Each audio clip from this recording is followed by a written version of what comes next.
দেশে থামছে না হামের প্রাদুর্ভাব, প্রতিদিন বাড়ছে আক্রান্তের সংখ্যা, দীর্ঘ হচ্ছে মৃত্যুর মিছিল। গত 24 ঘন্টায় আরও 7 শিশুর প্রাণ কেড়ে নিয়েছে এই ঘাতক ব্যাধি। পরিস্থিতিকে জাতীয়ভাবে উচ্চ ঝুঁকিপূর্ণ হিসেবে ঘোষণা করেছে বিশ্ব স্বাস্থ্য সংস্থা। কেন নিয়ন্ত্রণের বাইরে যাচ্ছে সংক্রমণ, আর কেনই বা টিকাদানে এই বিশাল ঘাটতি? গত 15 মার্চ থেকে এ পর্যন্ত নিশ্চিত হামে মারা গেছে 42 জন। তবে সন্দেহজনক মৃত্যু ও লক্ষণ নিয়ে প্রাণহানির সংখ্যা ছাড়িয়েছে 198। এক মাসেরও কম সময়ে 19,000-এরও বেশি সন্দেহভাজন রোগী শনাক্ত হয়েছে। 64 জেলার মধ্যে 58 জেলাতেই এখন ছড়িয়ে পড়েছে এই ভাইরাস, অর্থাৎ দেশের 51% জেলাই এখন সংক্রমণের কবলে।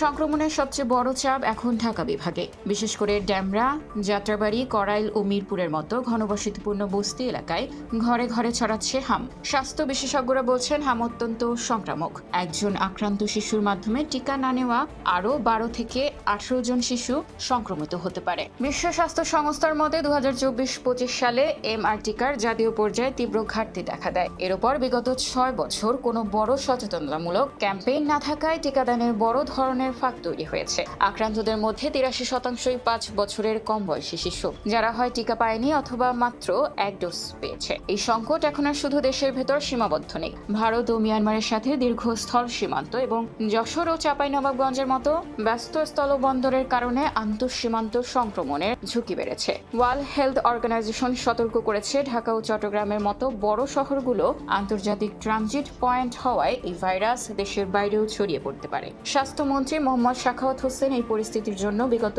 সরকারগুলোর টিকাদান কর্মসূচির ব্যর্থতাকে দায়ী করছেন। তবে সংকট মোকাবেলায় গত 20 এপ্রিল থেকে দেশব্যাপী বিশেষ হাম রুবেলা টিকাদান কর্মসূচি শুরু হয়েছে। 6 থেকে 59 মাস বয়সী শিশুদের এই টিকার আওতায় আনা হচ্ছে।